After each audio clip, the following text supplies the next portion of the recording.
2 Chroniques, chapitre 29. Ézéchias, roi de Juda. Ézéchias devint roi à l'âge de 25 ans, et il régna 29 ans à Jérusalem. Sa mère s'appelait Abijah, fille de Zacharie. Il fit ce qui est droit aux yeux de l'Éternel, entièrement comme avait fait David son père. La première année de son règne, au premier mois, il ouvrit les portes de la maison de l'Éternel et il les répara. Il fit venir les sacrificateurs et les Lévites qu'il assembla dans la place orientale. Et il leur dit, « Écoutez-moi, Lévites, maintenant sanctifiez-vous, sanctifiez la maison de l'Éternel, le Dieu de vos pères, et mettez ce qui est impur hors du sanctuaire.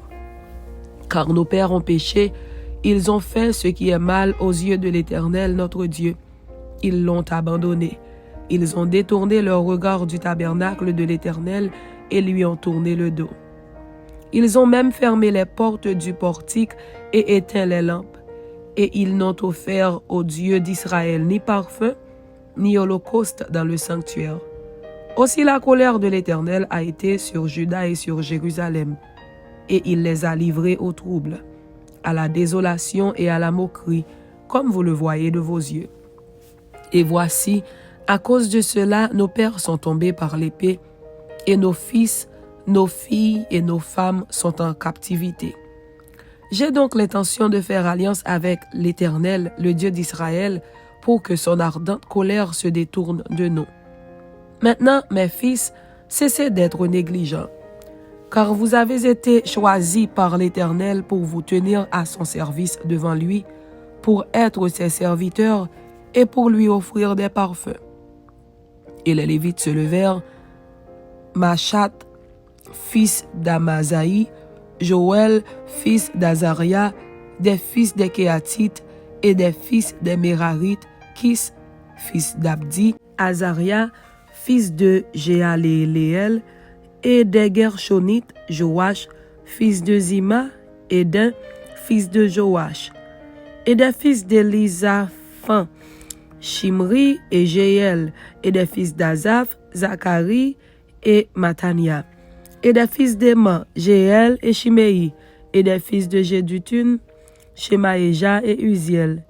Ils réunirent leurs frères et, après s'être sanctifiés, ils vinrent pour purifier la maison de l'Éternel, selon l'ordre du roi et d'après les paroles de l'Éternel. Les sacrificateurs entrèrent dans l'intérieur de la maison de l'Éternel pour la purifier. Ils sortirent toutes les impuretés qu'ils trouvèrent dans le temple de l'Éternel et les mirent dans les parvis de la maison de l'Éternel, où les Lévites les reçurent pour les emporter dehors au torrent de Cédron. Ils commencèrent ces purifications le premier jour du premier mois. Le 8e jour du mois, ils entrèrent dans le portique de l'Éternel, et ils mirent 8 jours à purifier la maison de l'Éternel. Le 16e jour du premier mois, ils avaient achevé. Ils se rendirent ensuite chez le roi Ézéchias et dirent, « Nous avons purifié toute la maison de l'Éternel, l'autel des holocaustes et tous ses ustensiles, et la table des pains de proposition et tous ses ustensiles. Nous avons remis en état et purifié tous les ustensiles que le roi Akaz avait profanés pendant son règne. Lors de cette transgression, ils sont devant l'autel de l'Éternel. » Le temple purifié et le culte rétabli. Le roi Ézéchias se leva de bon matin, assembla les chefs de la ville et monta à la maison de l'Éternel. Ils offrirent 7 taureaux, 7 béliers, 7 agneaux et 7 boucs en sacrifice d'expiation pour le royaume, pour le sanctuaire et pour Juda. Le roi ordonna aux sacrificateurs, fils d'Aaron, de les offrir sur l'autel de l'Éternel. Les sacrificateurs égorgèrent les bœufs et reçurent le sang qu'ils répandirent sur l'autel. Ils égorgèrent les béliers et répandirent le sang sur l'autel. Ils égorgèrent les agneaux et répandirent le sang sur l'autel. On amena ensuite les boucs expiatoires devant le roi et devant l'assemblée, qui posèrent leurs mains sur eux. Les sacrificateurs les égorgèrent et répandirent leur sang au pied de l'autel en expiation pour les péchés de tout Israël, car c'était pour tout Israël que le roi avait ordonné l'holocauste et le sacrifice d'expiation. Il fit placer les Lévites dans la maison de l'Éternel avec des cymbales, des luttes et des harpes, selon l'ordre de David, de Gad le voyant du roi et de Nathan le prophète, car c'était un ordre de l'Éternel transmis par ses prophètes. Les Lévites prirent place avec les instruments de David et les sacrificateurs avec les trompettes. Ézéchias ordonna d'offrir l'holocauste sur l'autel. Et au moment où commença l'holocauste, commença aussi le chant de l'Éternel, au son des trompettes et avec accompagnement des instruments de David, roi d'Israël. Toute l'assemblée se prosterna. On chanta le cantique et l'on sonna des trompettes. Le tout jusqu'à ce que l'holocauste fût achevé. Et quand on eut achevé d'offrir l'holocauste, le roi et tous ceux qui étaient avec lui fléchirent le genou et se prosternèrent. Puis le roi Ézéchias et les chefs dirent aux Lévites de célébrer l'Éternel avec les paroles de David et du prophète Asaph. Et ils le célébrèrent avec des transports de joie. Et ils s'inclinèrent et se prosternèrent. Ézéchias prit alors la parole et dit, « Maintenant que vous vous êtes consacrés à l'Éternel, approchez-vous, amenez des victimes et offrez un sacrifice d'action de grâce à la maison de l'Éternel. » Et l'assemblée amena des victimes et offrit des sacrifices d'action de grâce, et tous ceux dont le cœur était bien disposé offrirent des holocaustes. Le nombre des holocaustes offerts par l'assemblée fut de 70 bœufs, 100 béliers et 200 agneaux. Toutes ces victimes furent immolées en holocauste à l'Éternel, et l'on consacra encore 600 bœufs et 3000 brebis. Mais les sacrificateurs étaient en petit nombre, et ils ne purent dépouiller tous les holocaustes. Leurs frères, les Lévites, les aidèrent jusqu'à ce que l'ouvrage fût fini, et jusqu'à ce que les autres sacrificateurs se fussent sanctifiés, car les Lévites avaient eu plus à cœur de se sanctifier que les sacrificateurs. Il y avait d'ailleurs beaucoup d'holocaustes, avec les graisses des sacrifices d'action de grâce, et avec les libations des holocaustes. Ainsi fut rétabli le service de la maison de l'Éternel. Ézéchias et tout le peuple se réjouirent de ce que Dieu avait bien disposé le peuple, car la chose se fit subitement.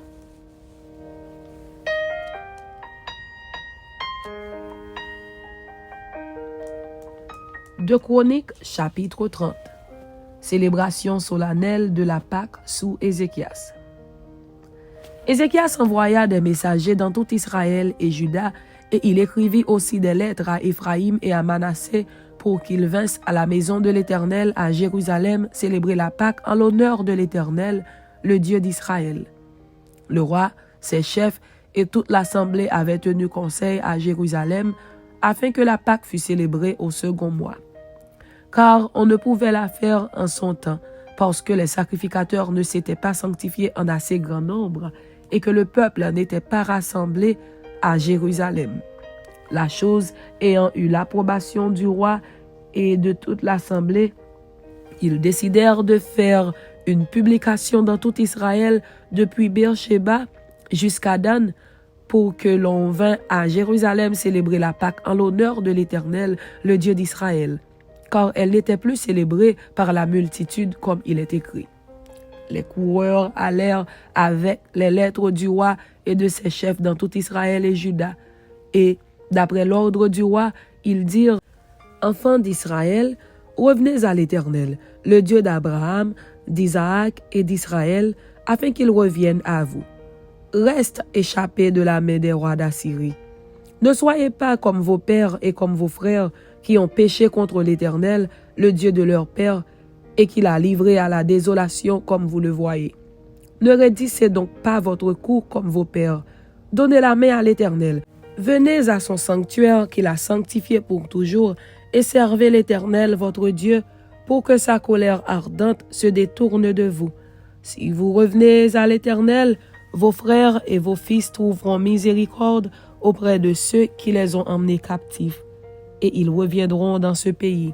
Car l'Éternel votre Dieu est compatissant et miséricordieux, et il ne détournera pas sa face de vous si vous revenez à lui. » Les coureurs allèrent ainsi de ville en ville dans le pays d'Éphraïm et de Manassé et jusqu'à Zabulon. mais on se riait et l'on se moquait d'eux. Cependant, quelques hommes d'Azer, de Manassé et de Zabulon s'humilièrent et vinrent à Jérusalem. Dans Juda aussi, la main de Dieu se déploya pour leur donner un même cœur et leur faire exécuter l'ordre du roi et des chefs selon la parole de l'Éternel. Un peuple nombreux se réunit à Jérusalem pour célébrer la fête des pains sans levain au second mois. Ce fut une immense assemblée. Ils se levèrent et ils firent disparaître les autels sur lesquels on sacrifiait dans Jérusalem et tous ceux sur lesquels on offrait des parfums, et ils les jetèrent dans le torrent de Cédron. Ils immolèrent ensuite la Pâque le 14e jour du second mois. Les sacrificateurs et les Lévites, saisis de confusion, s'étaient sanctifiés et ils offrirent des holocaustes dans la maison de l'Éternel. Ils occupaient leur place ordinaire conformément à la loi de Moïse, homme de Dieu, et les sacrificateurs répandaient le sang qu'ils recevaient de la main des Lévites. Comme il y avait dans l'assemblée beaucoup de gens qui ne s'étaient pas sanctifiés, les Lévites se chargèrent d'immoler les victimes de la Pâque pour tous ceux qui n'étaient pas purs, afin de les consacrer à l'Éternel. Car une grande partie du peuple, beaucoup de ceux d'Éphraïm, de Manassé, d'Issachar et de Zabulon ne s'étaient pas purifiés, et ils mangèrent la Pâque sans se conformer à ce qui est écrit. Mais Ézéchias pria pour eux en disant « Veuille l'Éternel qui est bon pardonner à tous ceux qui ont appliqué leur cœur à chercher Dieu, l'Éternel, le Dieu de leur père, quoiqu'ils n'aient pas pratiqué la sainte purification. » L'Éternel exauça Ézéchias et il pardonna au peuple. Ainsi, les enfants d'Israël qui se trouvèrent à Jérusalem célébrèrent la fête des pains sans levain pendant 7 jours avec une grande joie. Et chaque jour, les Lévites et les sacrificateurs louaient l'Éternel avec les instruments qui retentissaient en son honneur. Ézéchias parla au cœur de tous les Lévites qui montraient une grande intelligence pour le service de l'Éternel. Ils mangèrent les victimes pendant 7 jours, offrant des sacrifices d'action de grâce et louant l'Éternel, le Dieu de leur père. Toute l'assemblée fut d'avis de célébrer 7 autres jours, et ils célébrèrent joyeusement ces 7 jours, car Ézéchias, roi de Juda, avait donné à l'assemblée 1000 taureaux et 7000 brebis, et les chefs lui donnèrent 1000 taureaux et 10 000 brebis, et des sacrificateurs en grand nombre s'étaient sanctifiés. Toute l'assemblée de Juda, et les sacrificateurs et les Lévites, et tout le peuple venu d'Israël, et les étrangers venus du pays d'Israël ou établis en Juda, se livrèrent à la joie. Il y eut à Jérusalem de grandes réjouissances, et depuis le temps de Salomon, fils de David, roi d'Israël, rien de semblable n'avait eu lieu dans Jérusalem. Les sacrificateurs et les Lévites se levèrent et bénirent le peuple, et leur voix fut entendue, et leur prière parvint jusqu'aux cieux, jusqu'à la sainte demeure de l'Éternel. Amen. C'était 2 Chroniques chapitre 29 et 2 Chroniques chapitre 30. Que Dieu vous bénisse. Amen.